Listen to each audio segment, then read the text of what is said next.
this book had a very big impact on me, so that I'm very happy, in fact, to have this chance to share what I think or how I can wrap it up for other women. And we are talking about it, Caliban and the Witch, tonight because of the significance of Walpurgisnacht. We thought it's a good opportunity.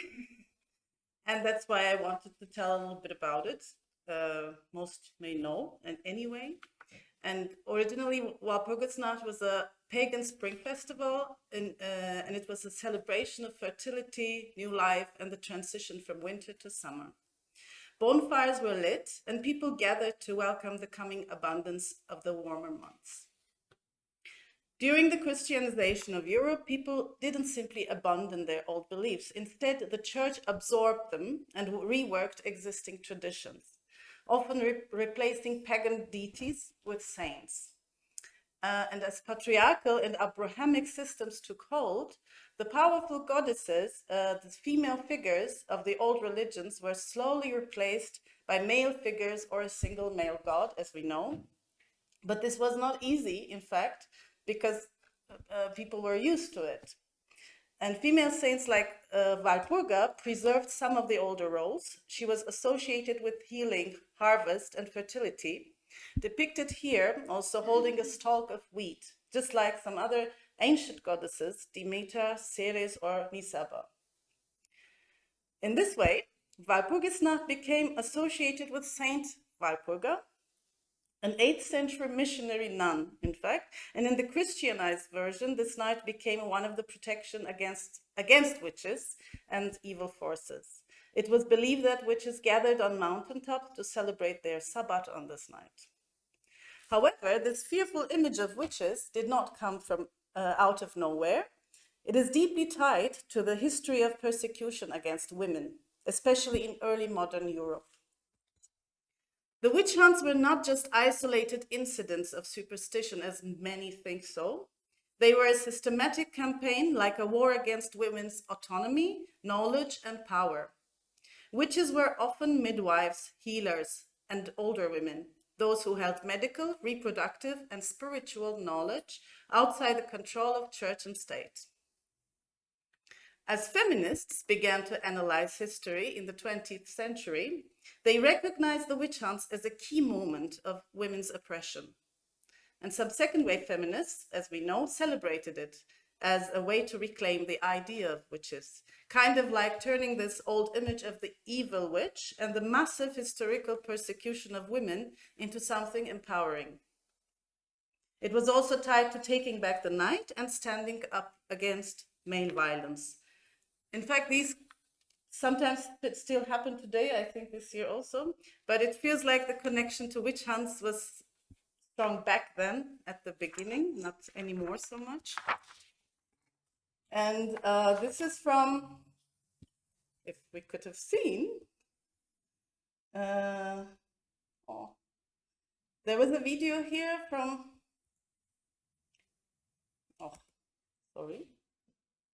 there was a video here, unfortunately not visible right now, from Berlin. In fact, maybe I'll show you later, from a demo and against violence against women.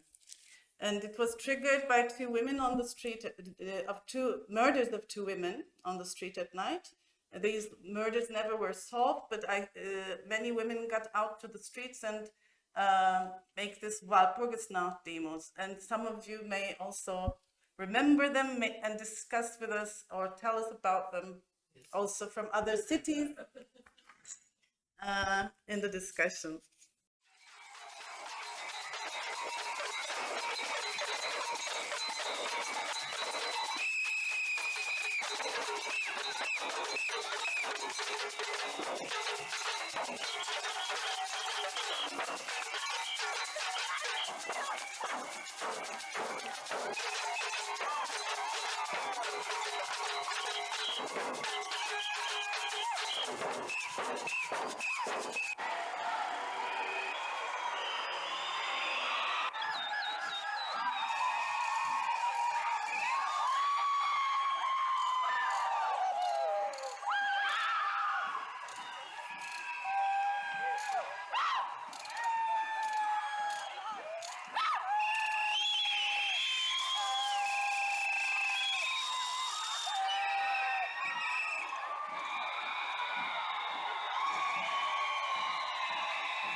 And these are some, one from Frankfurt and two from Berlin, some posters from the from similar demos.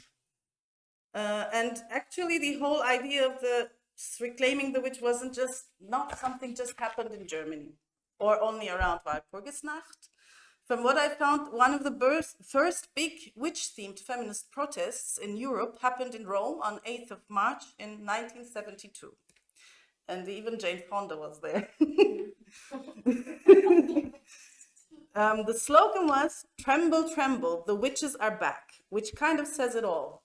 It was a reminder that women have power, and when that power returns, men should genuinely be afraid. And over in the US, something similar was happening. A group called WITCH, which stands for Women's International Conspiracy from Hell, popped up in New York on Halloween 1968. And it's on the cape it writes, "Witches, the original women guerrillas." It was actually a network of autonomous feminist groups, and they called themselves covens. Many of us know about that, like little witch collectives in different cities. In Caliban and the Witch, Silvia Federici quotes a flyer from the New York Coven, which she shares from Robin Morgan's book, Sisterhood is Powerful. Witches have always been women who dared to be courageous, aggressive, intelligent, nonconformists, curious, independent, sexually liberated, revolutionary. Witch lives and laughs in every woman. She is the free part of each of us. You are a witch by being female, untamed, angry, joyous, and immortal. Silvia Federici in Caliban and the Witch observes the witch hunts as one of the most understudied phenomena in history and mentions the bond between the witch hunts and feminist movement.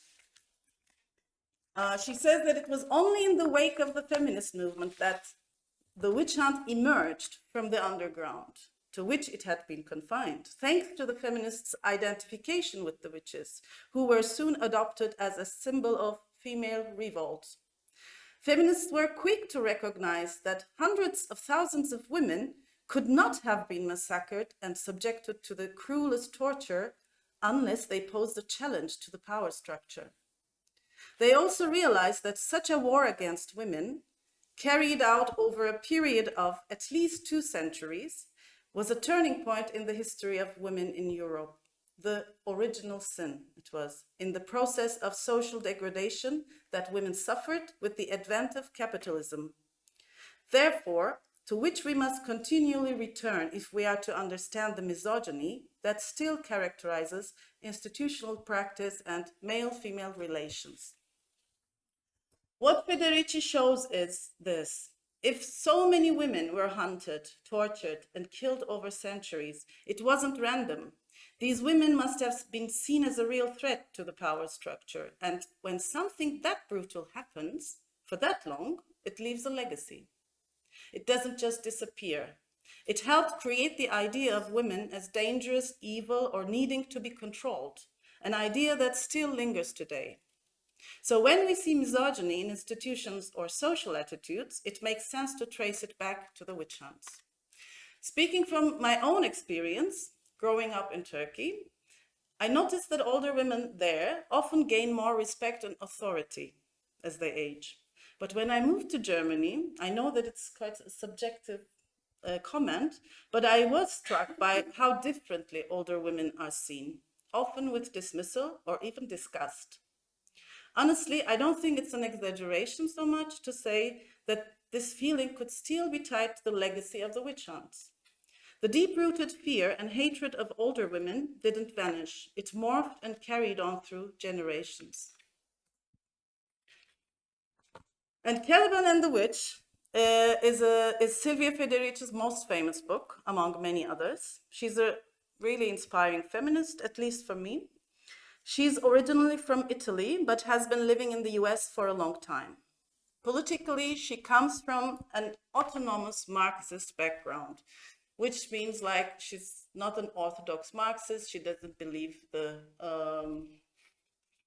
state capitalism, state communism, in the more into this autonomous solutions for groups or communities. She's also connected with anarchist and ecological movements, bringing the viewpoint of feminism to all. And she always wrote on from this viewpoint. And she's a scholar and a political theorist, but not just a feminist in the academic sense. Someone who's been deeply involved in activism. In 1972, together with Maria Rosa Dalla Costa and Selma James, she co-founded the International Feminist Collective, and they were behind the Wages for Housework campaign. Here from the right, fourth woman is Silvia Federici, the young woman there. It's, I think, her kitchen. They were behind the Wages for Housework campaign, which called out how women's invisible and unpaid labor at home was being completely ignored, not just by governments, but even by many leftist movements. This activism led her to investigate the historical origins of unwaged female labor and the role of reproduction in capitalist development. But her analysis goes beyond capitalism alone. She emphasizes that this capitalist expansion relied on and intensified existing patriarchal structures.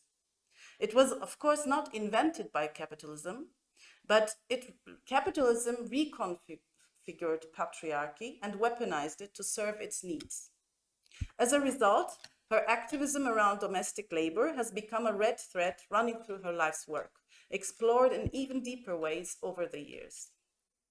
And just a quick clarification here for today, many Marxist and socialist feminists use the term reproductive work or social reproduction, which includes not just housework, but all the labor involved in sustaining life and society.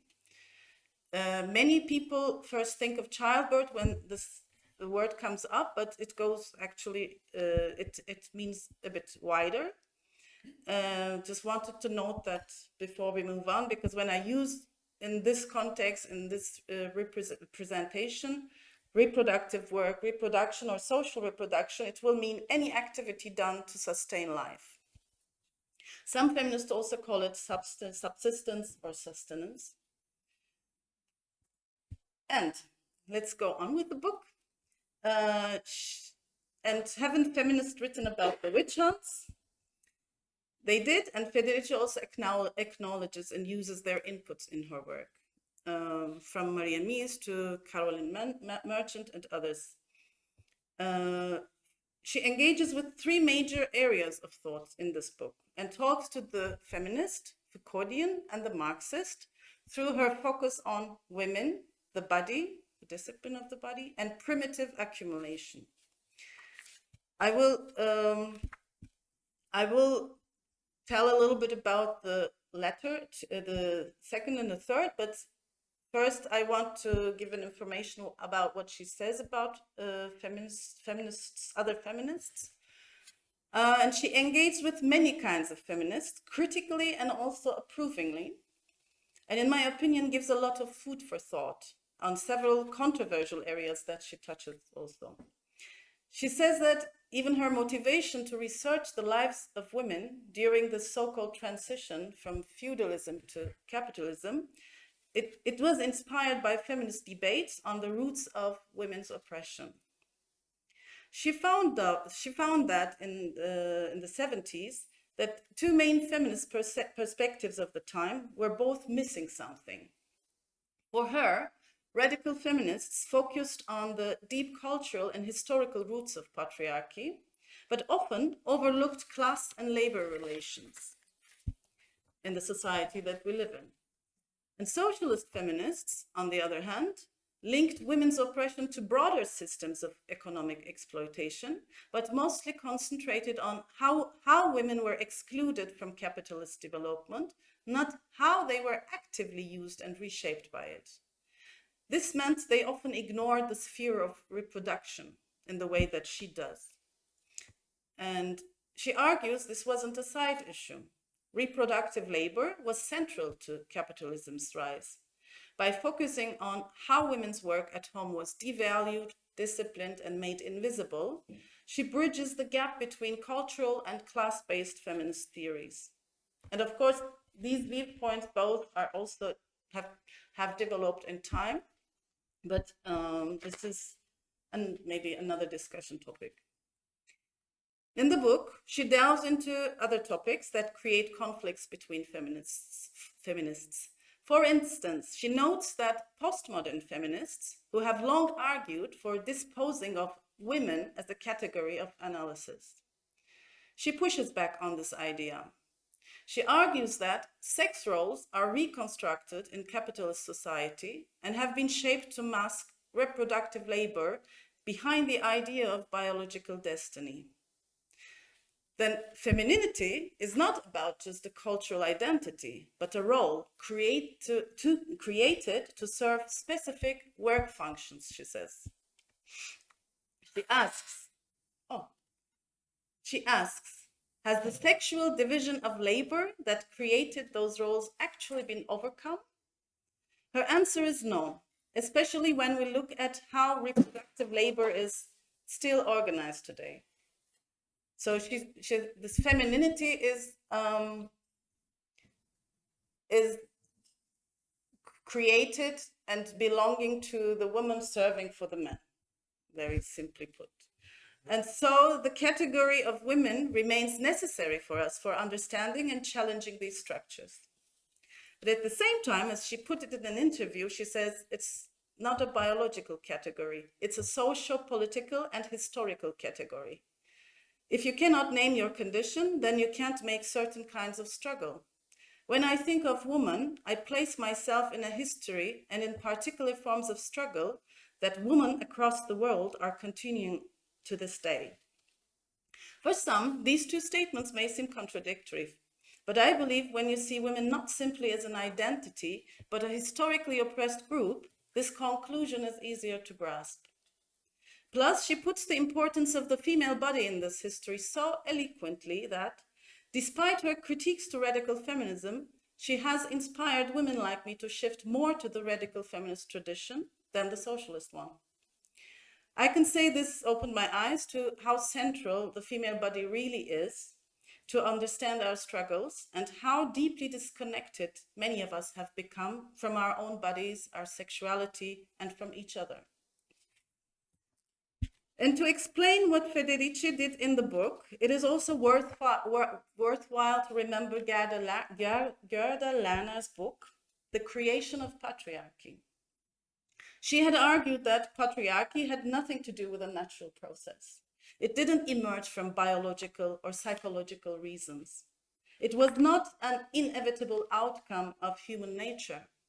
It has developed and established through a series of events with the use of violence. And Federici explains to us the creation of capitalism in a similar sense. In fact, by bringing the struggle of women to the already existing capitalism analysis, for some of us, she tells the story of another stage of patriarchy. While Lerner explored its formation in ancient class societies, Federici shows how patriarchy was not only preserved, but fundamentally restructured during the rise of capitalism. And a key insight we can take from Federici is that patriarchy operates as a shape-shifting system. Just as one form of domination is challenged or appears to dissolve, another form emerges, often disguised as reform. Moments that appear progressive for women often coincide with intensified control over their labor and bodies. The restructuring of sex roles under capitalism was one such moment. While older forms of domination under feudal rule were weakened, new ones were institutionalized in the nuclear family, which was different than the feudal family, and the wage system and state control. This book, then, is not only a historical account, but a tool for recognizing how oppression can be repackaged and reimposed through shifting social forms. Now that we've seen some critical debates Federici engages with, we can turn to the heart of Caliban and the witch. The book is organized into 5 chapters, each showing a different aspect of how capitalism violently reshaped bodies, labor, women's lives, and society in general. And as we move through them, we see how the rise of capitalism was not just an economic shift just happened like that. It was a deep transformation of everyday life, of reproduction, of sexuality, and the body itself.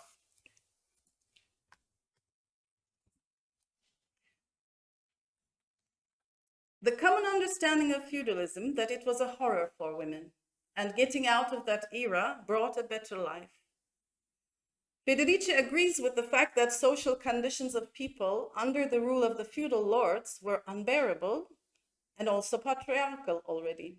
However, there was a diverse struggle against that for hundreds of years for an egalitarian social order. According to Federici, capitalism was in fact the counter-revolution that destroyed these possibilities. She draws the picture of the life and anti-feudal struggle of the peasants, heretics, and women. In feudal society, the dominant class relation was serfdom, which came after the earlier slave system of the Roman Empire. It was a mixture of different groups. It merged different groups into a new kind of dependence. They had some land at the end, but they were not free. They were tied to the land, obligated to work for the landlords, pay taxes, give part of what they produced to the church. And this system was enforced through the constant threat of violence. It was also quite military society. But they were able to grow their vegetables, for example, for themselves, and they had their own subsistence as small families, let's say, living on lands. But there was something different from what would come later under capitalism. They still had access to the commons other than these lands. This commons means the land that didn't belong to any one person, but was shared by the community and used for basic survival. They also had small plots where they could grow vegetables, as I said, raise animals, and support themselves. The commons were forests where people gathered firewood, herbs, berries, meadows and pastures where they could graze their animals, rivers and ponds used for fishing or collecting water, shared fields for growing food, especially for those who didn't have enough private land. And for women, the commons were especially important. They weren't just about land, they were about sustaining life, and they formed the backbone of collective survival and mutual support. And for women who were living alone, especially, or older women who were alone, it was also the social part of the community, because they also had activities there, festivals there, they came together with others. So it was a collective kind of living. On the other hand, domestic labor was not devalued like it would later be under capitalism, because social life was communal. And although there was a form of sexual division of labor, everyone worked to sustain life, so tasks were not valued according to wage, because the wage system was not established like it is now. However,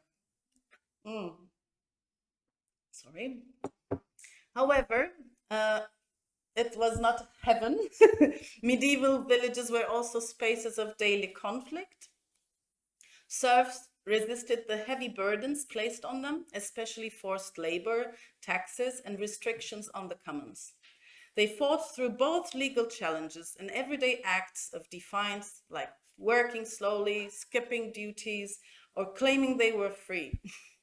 The lords, in turn, tried to tighten control. This constant back and forth shaped feudal life as a site of ongoing class conflict. And after years of struggle, many peasants won some freedoms and land, but not everyone benefited equally. Richer peasants gained more independence, but poorer ones often fell into debt and lost their land. And as society became more money-based, class gaps widened. And in many places, legally, women especially lost rights to land and inheritance. There is one example of this, and there are others in the book, but it was very interesting for me. I wanted to put it here. It was called tertia in Italy. The women used to have the rights to inherit a third of their husband's land, and they totally lost it with the change of the law. Many moved to cities where life was tough, but they gained new freedoms. In towns, women worked in all kinds of jobs, which later were considered for males, like brewing ale, selling goods, making candles. They became smiths, butchers, bakers, and all other things. And in Frankfurt, for example, there's a direct quote from Federici here. There were approximately 200 occupations in which women participated between 1300 and 1500. In England, 72 out of 85 guilds included women among their members. Some of them, including silk making, were dominated by them. In others, female employment was as high as that of men. By the 14th century, women were also becoming school teachers as well as doctors and surgeons, and were beginning to compete with university-trained men, gaining at times a high reputation. 16 female doctors, among them several Jewish women, specialized in surgery or eye therapy, were hired in the 14th century by the municipality of Frankfurt, which, like other city administrations, offered its population a system of public health care. Female doctors, as well as midwives or sages-femmes, they are also similar, were dominant in obstetrics, either in the pay of city governments or supporting themselves with the compensation they received from their patient. And after the caesarean cut was introduced in the 13th century, female obstetrics were the only ones who practiced it. And in the 12th and 13th centuries, resistance to feudal power was also through religious movements.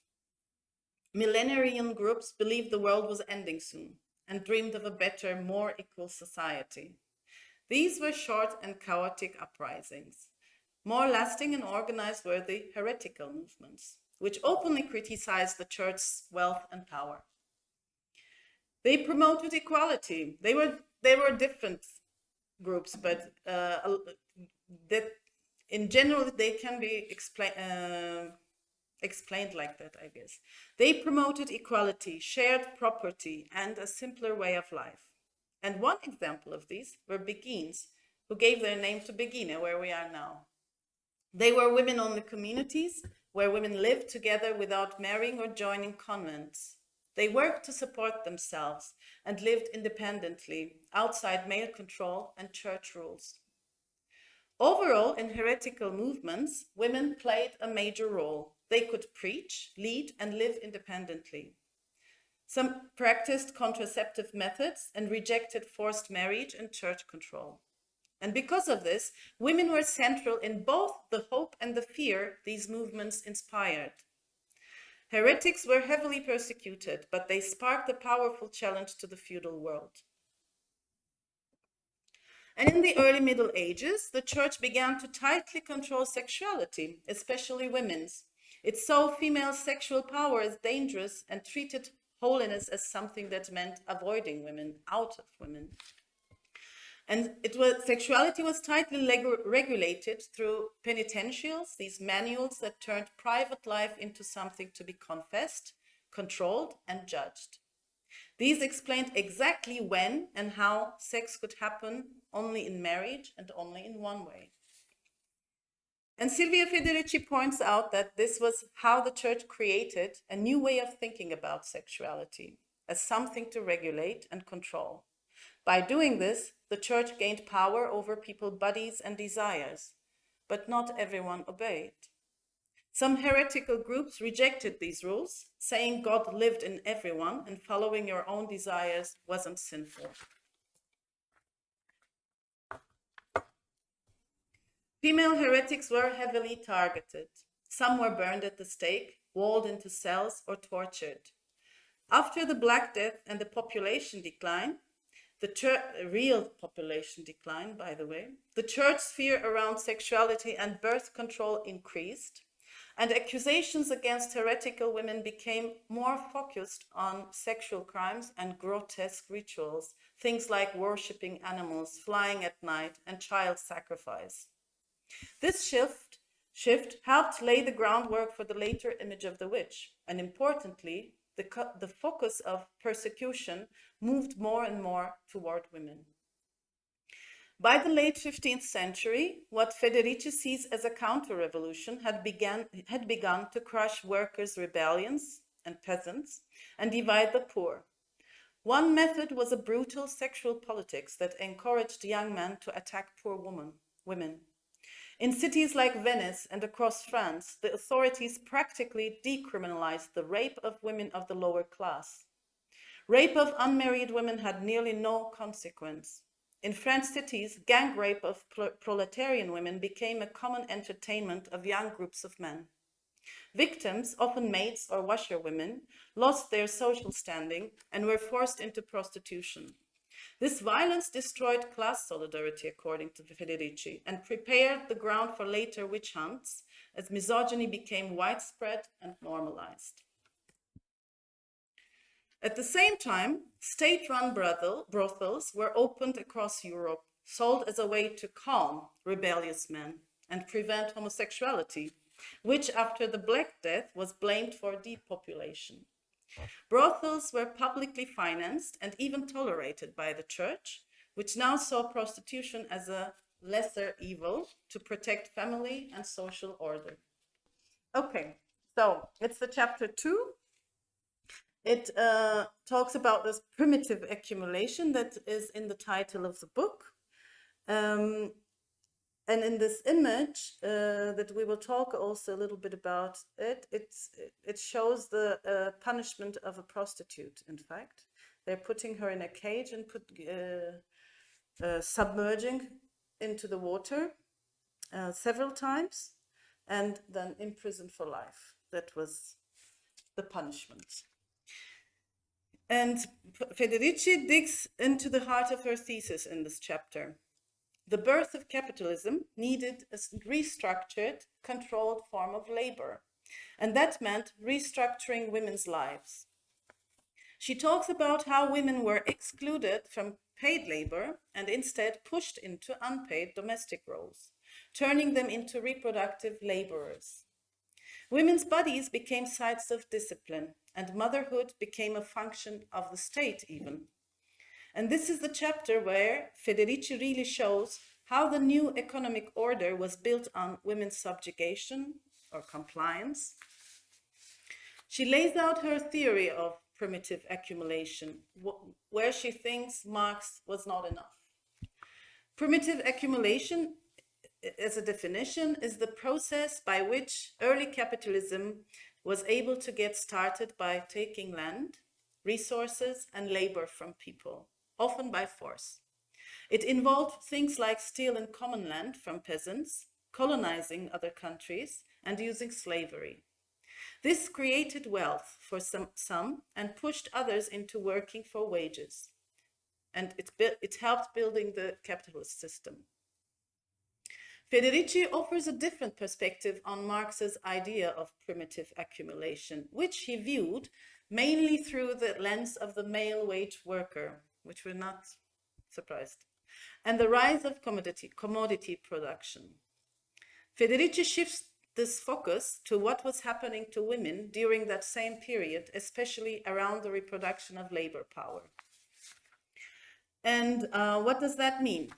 Well, while Marx focused on workers producing goods to be sold, Federici points out that women were reproducing the most essential capitalist commodity for free, people, human beings. Women were giving birth to workers, raising them, feeding them, caring for them, and doing the same for their husbands, providing emotional, sexual, and domestic support to keep them going back to work. For Federici and other feminists in that tradition, this is the true foundation of capitalist development. But all of that labor was made to look natural so that it could be free. As this family model was not actually natural, women had to be taught, forced, and even violently conditioned into accepting them during the historical period Federici analyzes. And radical feminists may immediately connect this with the concept of compulsory heterosexuality. She is showing how a very specific form of sexuality around reproduction and its family structure was enforced during this period. One that positioned women as subordinate and available, basically treated as a natural resource for reproducing the workforce. In other words, it wasn't just about unpaid chores. It was about shaping women's entire social role, emotionally, sexually, and physically, around the needs of capitalist production. And naturalizing it, making it seem as if it was what they want. The violent persecution of women, especially those seen as independent, rebellious, or tied to traditional knowledge, was a central strategy in reshaping society for this new system. She says, capitalism had to destroy the heretic, the healer, the disobedient wife, the woman who dared to live alone, the oveja woman who poisoned the master's food and inspired slaves to revolt. Federici also offers another crucial critique of Marx. While he rightly saw capitalism as inhumane and exploitative, he still viewed it as a necessary stage in human progress because it dismantled this small-scale property and, in his vision, would eventually lead to organized workers taking over the means of production. But today, it turns out that inhumanity isn't just a side effect in capitalism, it's a condition for it.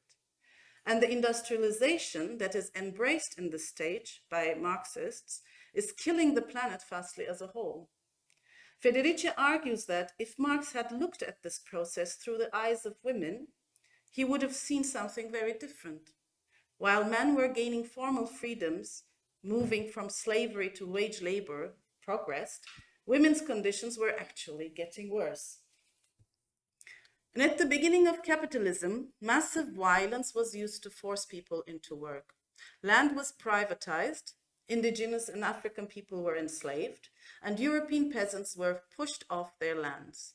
Workers weren't freed. They were made poorer, criminalized, and easier to control. Those who resisted, like vagabonds and beggars, were hunted down, whipped, imprisoned, or even killed. For women, the situation was even worse. Stripped of land and resources, they faced harsher penalties and violence if caught wandering. Unlike men, they could not easily become vagabonds or survive on the move. Poverty made them more vulnerable to assault, criminalization, or being forced into prostitution. And after Europeans colonized the Americas, 90% of indigenous people died from disease, violence, and exploitation, what scholars call the American Holocaust. Meanwhile, Europe's own population was also shrinking. That was the problem. Governments made reproduction a top priority for the workers needed. They passed harsh laws against contraception, abortion, and especially targeted women with accusations of infanticide, punishing them more severely than almost any other crime. During the Middle Ages, women knew many methods of contraception using herbs and remedies, that was giving them autonomy in choosing when to have children. But with the rise of capitalism, this knowledge was criminalized, forcing women into continuous childbearing and degrading motherhood into a form of forced labor. Over time, birth control knowledge went underground, and then, when it resurfaced later, it was often designed for men, not for women. This loss of control wasn't just about reproduction. It was part of a bigger shift where women were increasingly defined as non-workers, confined to unpaid domestic labor, and excluded from public economic life, public life in general. And as capitalism took hold, women's work was brutally devalued. They were pushed out of the skilled jobs they already had gained, trapped into low-paid domestic labor, or forced into marriage to survive. Even when they produced goods for the market from home, their labor was dismissed as mere worthless housekeeping. A lot of women were driven out of villages because of land dispossession. Many pushed in poverty and ended up in prostitution. And by then, the necessary evil acceptance of it has changed. Prostitutes were criminalized and punished with brutal methods like the accabusade that I told you about a bit earlier in this image, where they were submerged into water and imprisoned. Male workers and city authorities joined forces to push women out of workplaces. Like in upper class marriages, property had already been giving power to the men over their wives. Similarly, women's exclusion from the wage gave the working class men power. Men gained more control over women's bodies and work, using them as a substitute for the land they had lost. Women themselves became the commons of the men. Federici gives examples of the methods of taming women in this period. They were stripped of rights like making contracts or living independently. In France, they were declared legal imbeciles. In Germany, widows had to accept male guardians. Women were banned even from gathering publicly with friends because they would gossip. Public punishments were brutal. Women accused of being scolds were muzzled with iron bridles. Prostitutes were whipped and caged, and adultery could lead to execution.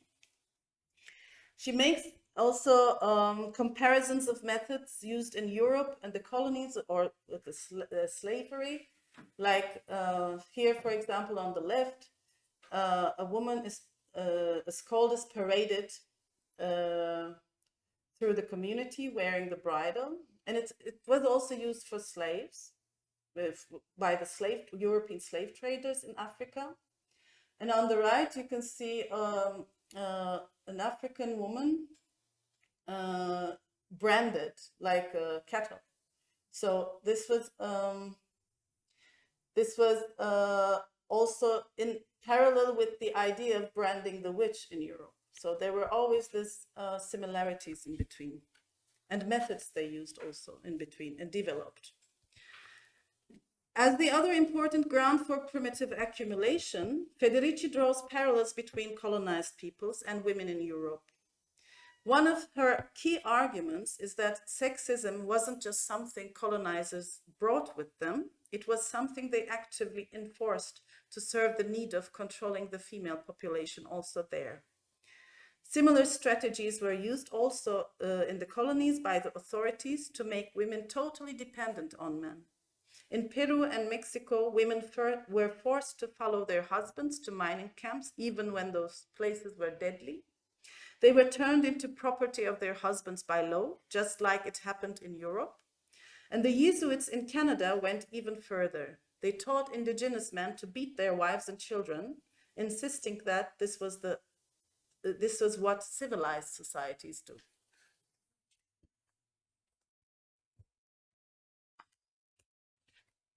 Here is also a picture where you see the soldiers walking in front, and the women, including wives and prostitutes, took care of the reproduction of the soldiers.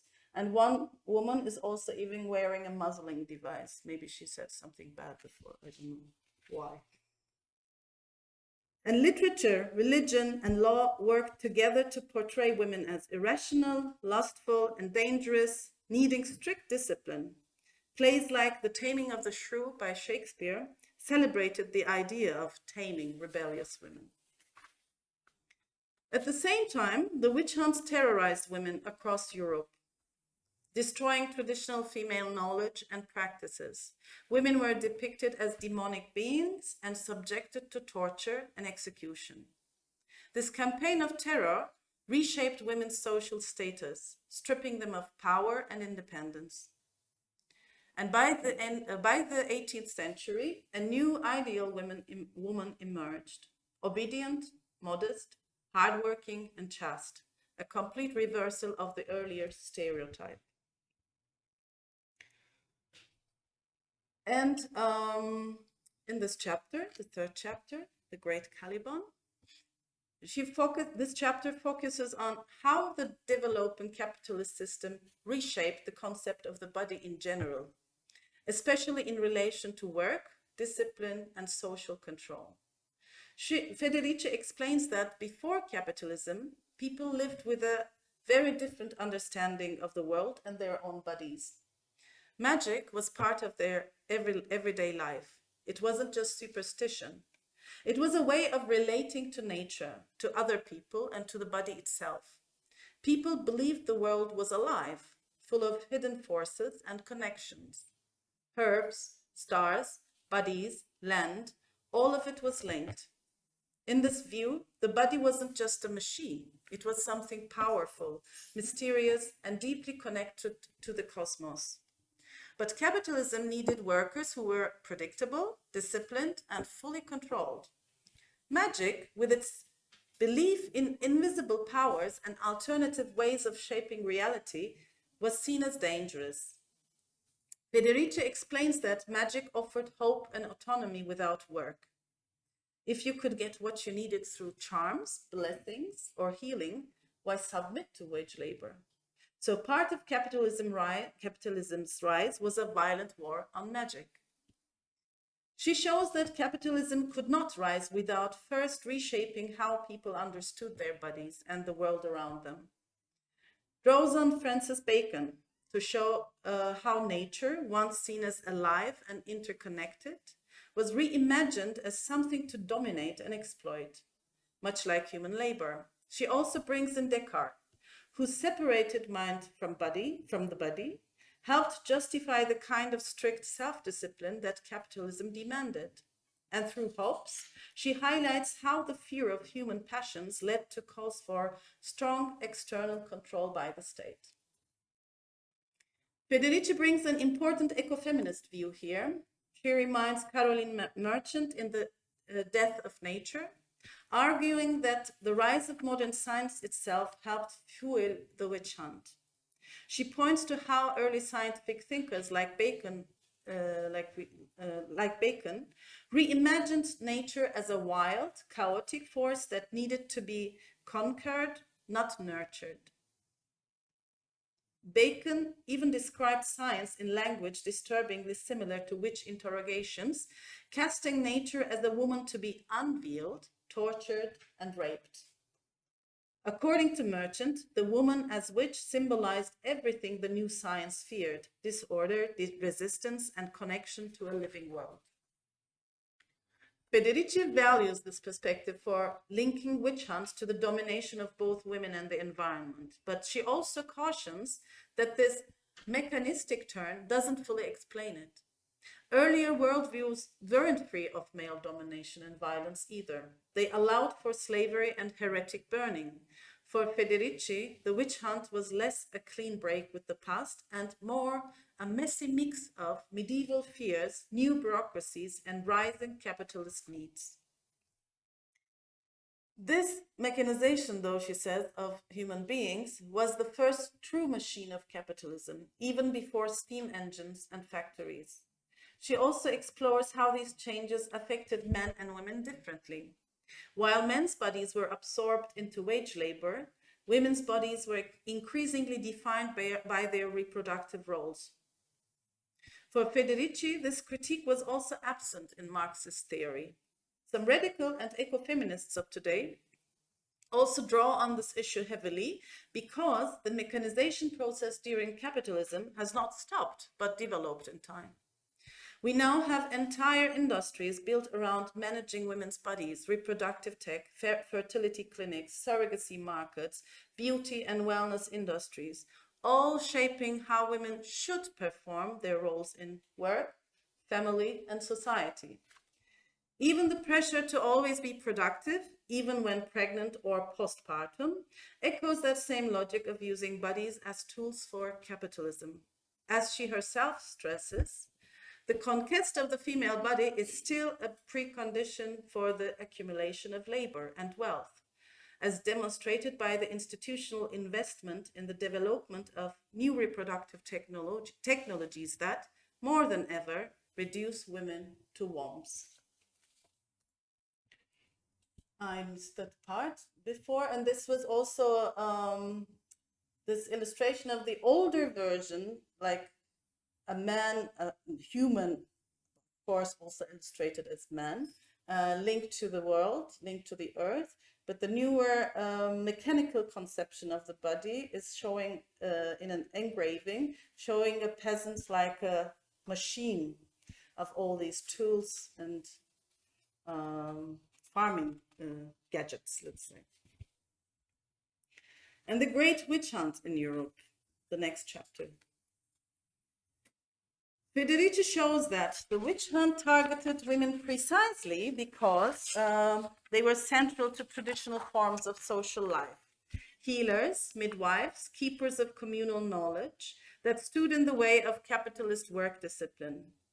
By terrorizing women, destroying solidarity between men and women, and wiping out practices connected to magic and communal life, the witch hunt helped break the peasantry's resistance, just as enclosures, new taxes, and state control were intensifying. Here, witches are cooking children. And this wasn't spontaneous. States and churches worked together to create mass fear. They sent ministers and officials into villages, pushed people to denounce suspected witches, and used public propaganda, pamphlets, engravings, even some of the first mass printing campaigns to spread panic. Many people today still think that it was coming from the people's own superstitions. But the researchers always show that it was something done with this kind of mediums.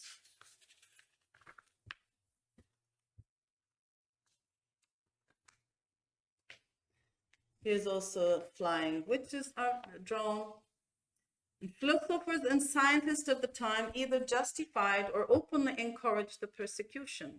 Even as modern science and rationalism were developing, these thinkers helped craft the legal and ideological machinery that fueled the executions. Ultimately, the witch hunt unified Catholic and Protestant states, creating an early form of European political consensus. For Federici, the scale and intensity of this persecution reveals deep fears within the emerging capitalist world. Fears about unruly bodies, about women's power, and about old communal ways of life that had to be destroyed to make everyone productive and reproductive in some way. One of the central transformations Federici identifies is the change in the representation of the relationship between the devil and the accused women. In medieval narratives, the devil was often a trickster or a servant, weak and outwitted. But during the witch hunts, that dynamic was reversed.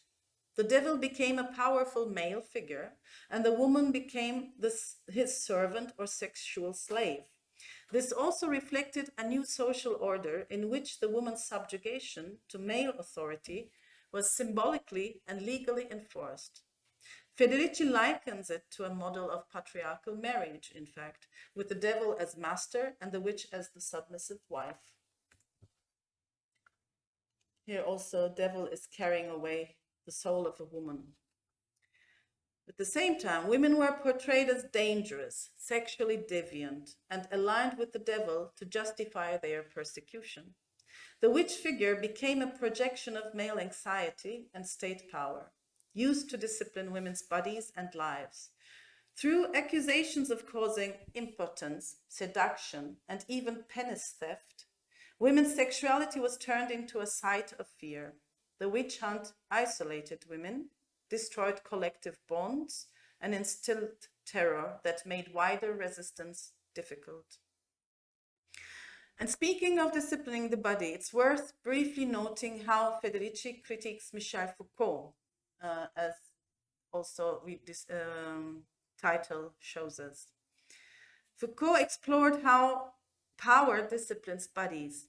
Federici argues he overlooks the specific experiences of women. He collapses male and female histories into one undifferentiated narrative and pays little attention to reproductive labor. As she puts it, he was interested in how power operates, but not as much in who holds power or how power structures shape violence differently for women. The discourse about sexuality was his theme, but he was not aware that this discourse was built on violence against women. And quoting Federici, Foucault's analysis has been so disinterested in the disciplining of women that it never mentions one of the most monstrous attacks on the body perpetrated in the modern era, the witch hunt. He never mentioned it. She shows how this campaign isolated women and destroyed solidarity. Men were encouraged to see women as threats, not allies. And although some individual men tried to save wives or daughters, there was no organized male resistance, except notably one, the Basque fishermen who interrupted the witch trials to protect their families. I think that was also because they were in the sea and they were not, they were away so long time and they were not impacted by this propaganda, in fact, against the women. Probably. This isolation was part of a larger strategy of power. By turning men against women and communities against accused witches, rulers were able to suppress broader social unrest and consolidate control. Here, for example, unlike heresy, this is a woman with her garden, herbs, no. Unlike heresy, which attacked religious dissent, witchcraft accusations centered on sexual crimes, infanticide, contraception, and abortion. The witch was increasingly portrayed as the enemy of childbirth, blamed for infant deaths, and seen as working against population growth. As rural life was reorganized, midwives and traditional healers, key figures in women's control over childbirth, were marginalized, while male doctors and state oversight took over reproductive roles. But we should make no mistake. Federici stresses that the witch was not just the midwife or the poor woman, but also any woman seen as rebellious, sexually independent, or socially defiant. It criminalized all forms of female sexuality that didn't lead to childbirth and attacked women's sexual independence. The image of the old witch riding a broom turned into a symbol of wild, dangerous lust. Aging women, who used to be seen as wise and life-giving, were now portrayed as sterile, harmful, and linked to death. Sexual freedom, once celebrated in medieval festivals and communal life, was now seen as something devilish and evil. The witch hunt also blurred the line between women and animals. Women's close relationships with animals were used as proof of their ties to evil, and bestiality became a frequent accusation. At the same time, authorities banned any sexuality they saw as non-productive, like homosexuality, sex between different classes, and non-reproductive sex. Another important point is how the figure of the prostitute and the witch became linked. Both were seen as dangerous because they were involved with sexuality outside of marriage and procreation. But witches were seen as even more threatening because they were thought to have magical power. Because of this, they faced brutal extermination. By the way, here I would also like to add this, her view of prostitution and married women together, because this is also a point that she touches in the feminist debates that is controversial. She talks about how, during the formation of capitalism, the home became the only socially accepted space for women because of this hatred of prostitution that is these women themselves. It was not something possible for women to do. They had to somehow keep it home, and sexuality was reshaped into a duty, especially within marriage. And there was this very harsh population decline, in times of population decline, this childbirth and caregiving became the only work function in this work machine viewpoint women were expected to perform. And sexuality under capitalism becomes a kind of labor imposed on women. So she sees sexuality as work, in fact, because there is no real sexuality or genuine sexuality for women in the setup to really experience. It's all very, it's done under compulsion. Either you have to, you are forced to become a prostitute, or you are forced to become a wife. Yeah. And finally, even though Renaissance, by the way, you see this, we see this healers being persecuted, and there were also Renaissance magicians and alchemists in these times. And they had similarities with witches. They were mostly spared because they were educated men and they served kings and nobles. It was high magic belonging to men. In contrast, the witch hunt mainly targeted poor, lower class women, criminalizing their sexuality, knowledge, and social roles to fit the needs of the new capitalist and patriarchal order. Here's the alchemist. It's also a very interesting image. The alchemists, by the way, these texts in the slides are all taken from the book as they are. It's her own. The alchemist's desire to appropriate the function of maternity is well reflected in this picture of Hermes Trismegistus, holding a fetus in his womb and suggesting the inseminating role of the male.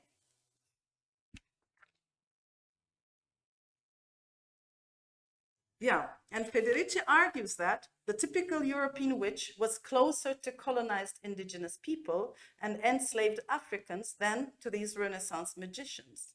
Like Europe's women, they were forced into endless labor to fuel capitalist growth. Witch hunting and accusations of devil worship were also brought to the Americas to break indigenous resistance. Meanwhile, racist ideas grew alongside witch hunt ideology. The devil was increasingly portrayed as black, and non-Europeans were often accused of sexual deviance and diabolical practices. Here, the Caribbean Indians are also depicted as devils. And as the witch hunt faded in the late 1600s, governments moved to punish real crimes like property damage and blasphemy instead of magic. Witchcraft became seen as superstition, and magic continued quietly among the poor. Yet the fear of rebellious women persisted. And then, during the Paris Commune of 1871, working class women were demonized as pétroleuses, accused of trying to burn down Paris using imagery borrowed straight from the old witch stereotypes. In 1871, a quote from her, the Parisian bourgeoisie instinctively returned to it to demonize the female communards, accusing them of wanting to set Paris aflame. There can be little doubt, in fact, that the models for the lurid tales and images used by the bourgeois press to create the myth of the pétroleuse were drawn from the repertoire of the witch hunt. As described by Edith Thomas, the enemies of the Commune claimed that thousands of proletarian women roamed, like witches, the city, day and night, with pots full of kerosene and stickers with the notation, good for torching, presumably following instructions given to them as a part of a great conspiracy to reduce Paris to ashes in front of the troops advancing from Versailles. Thomas writes that pétroleuses were to be found everywhere. In the areas occupied by the Versailles army, it was enough that a woman be poor and ill-dressed and that she be carrying a basket, box, or milk bottle to be suspected. Hundreds of women were thus summarily executed, while the press vilified them in the papers. Like the witch, the pétroleuse was depicted as an older woman with a wild, savage look and unkempt hair. In her hands was the container for the liquid she used to perpetrate her crimes.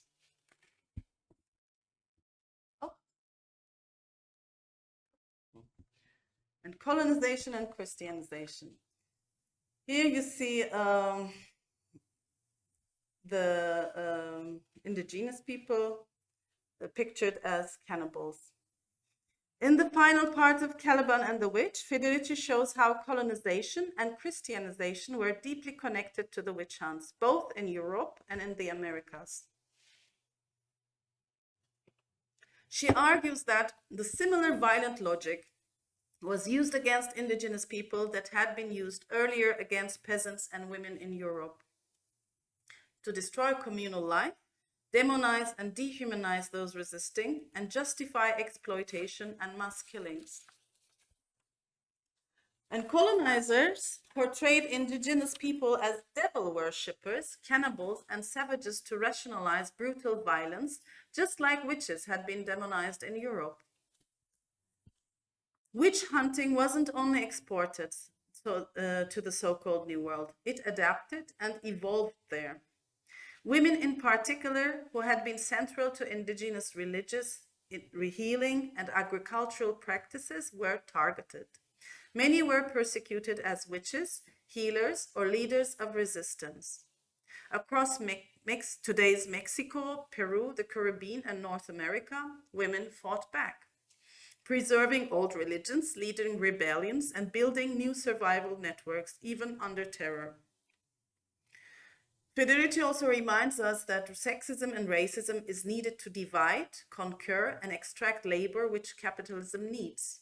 Marriage laws, sexual control, forced Christianization, and mass violence were all part of enforcing colonial rule. These images also for the huacas here who are represented. Huacas are the sacred gods or natural places. It's a sacred concept of the indigenous, and they are represented as the devil in these things. And you see the witches also eating cannibal, also as cannibals, preparation for Sabbath. How she shows in the book how similar these images are created.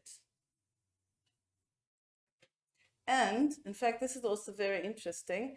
This Africanization of the witch is also reflected on this caricature of a pétroleuse. On the left, there was this image of the pétroleuse, and on the right, it was the note that her unusual earrings, cap, and African features suggesting a kinship between the female communards and the so-called wild African women who instilled in the slaves courage to revolt, haunting the imagination of the French bourgeoisie as an example of political savagery. So the witch image is always used, repeats to be used again in this culture. And the consequences didn't end there. Witch hunts reappeared during slavery and continue today, especially in regions like sub-Saharan Africa, India, Latin America, and Papua New Guinea, where poverty, land dispossession, and capitalist expansion fuel new waves of persecution. It's of course different, but it is there. In many of these regions, the figure of the witch was introduced or redefined during colonization. In Tanzania alone, an estimated 20,000 people, mostly elderly women, have been killed in the last 2 decades. In the Democratic Republic of Congo and Nigeria, similar patterns are documented. These acts are often driven by economic hardship, social breakdown, and entrenched beliefs shaped by centuries of exploitation. And there are also a huge amount of children now accused to be witches. And this is, for example, a children protest from Nigeria in 2009. For Federici, these are not isolated incidents. They are part of a continuing process of primitive accumulation, the destruction of communal structures, the criminalization of survival, and the fragmentation of solidarity, especially where capitalism continues to expand. Like patriarchy, capitalism develops differently across regions.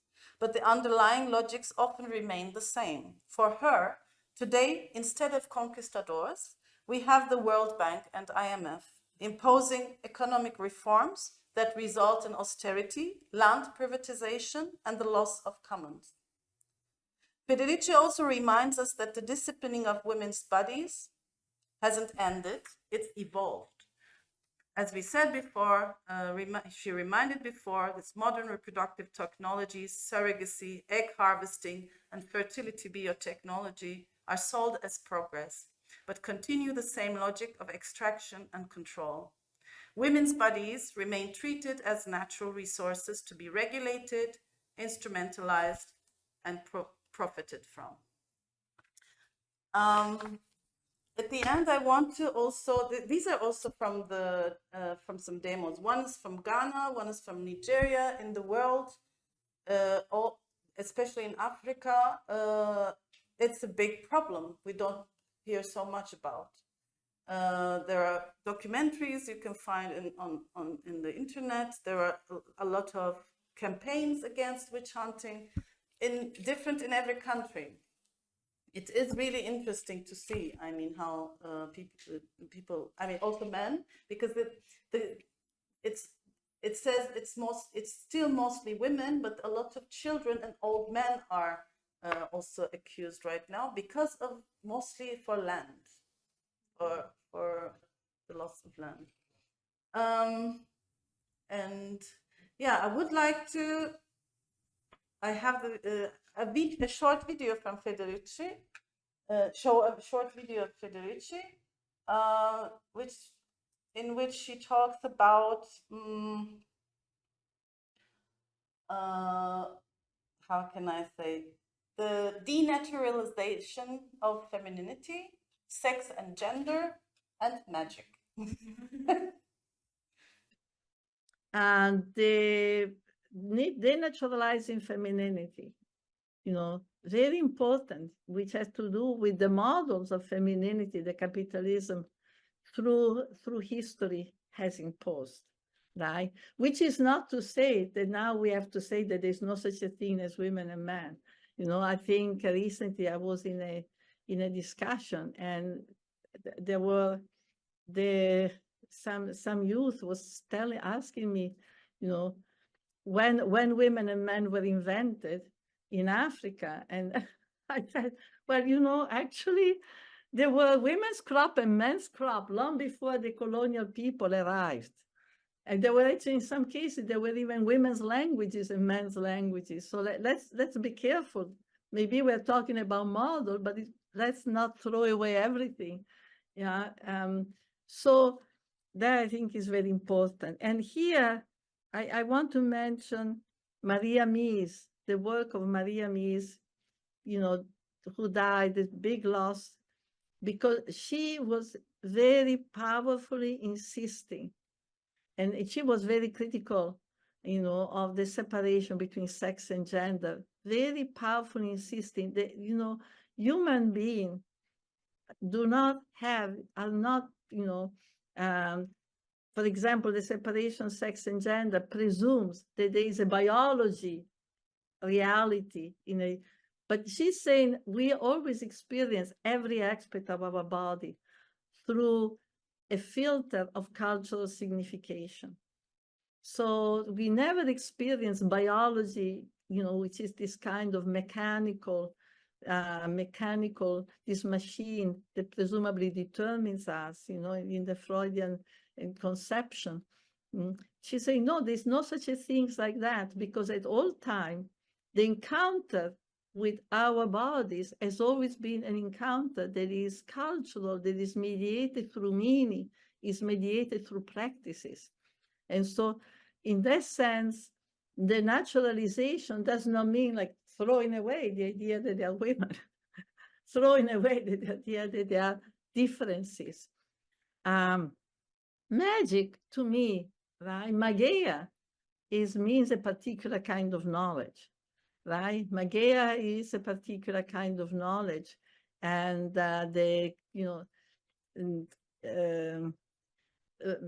Weber says the capitalism disenchants the world. You know, he was thinking about the bureaucratization of life. But capitalism disenchants the world, first of all, because it destroys people's relation to nature. It destroys people's relation to the natural world, you know? And now we are seeing what kind of damage it is done to us, to our soul. So now we look, for instance, at those populations in the Amazon. You still have no contact population, or the indigenous that have fought to remain closer to the land, have fought to maintain certain ritual, certain forms of life that enhance their spirituality. That's the magic. Spirituality is a knowledge, it's a feeling, it's a set of practices that originates by the sense of continuity of our life, of our bodies, with the earth, you know, with the cosmos, with forces that are beyond us. And I think that's been a great power. The cosmovision, people speak of a cosmovision, right, of indigenous people of the Americas. And now we have a feminism, communitarian feminism, that speaks of the body territory, that you cannot defend the territory unless you defend the body, and you cannot separate the body from the land. The body needs the land. So magic is the women in the Sierras of Oaxaca bearing the placenta of their children when they give birth into the ground to signify this really powerful connection, you know, that we exist, that the separation from the land, you know, is an impoverishment. And in knowledge, in feeling, in understanding of the world, in understanding with the forces that are broader than us, right? And in a sense, put into a context this life of us into this earth. That's the magic. The magic is when all the connective tissues that connect us to the world around us, to other people. Love is magic. Love is magic. Imagine, how do you fall in love? What are the mechanisms? How can you explain with poor material the mechanism by which we fall in love, right? There's something very magical. So there are forces that are interacting that we don't completely understand, right? So, but we have a capitalism that, to discipline us as much as possible, has to channel all these powers into ways that can be exploited. And in doing that, destroys them. In doing that, domesticates them. And this is why reclaiming the body is reclaiming a world of powers, a world of connection with other people, a world of connection with nature, with animals. That's the magic. So much unhappiness. Most human beings are unhappy today. And not only because of lack of food and displacement and insecurity, you know, which is, of course, fundamental, and war and desperation. But there is, in the United States, 2 children are committing suicide. There is a broad unhappiness because life has become a set of tasks. It has become a set of mechanical tasks. And the capacity itself for joy, the capacity itself for excitement, for fascination, for connection with other people is lost.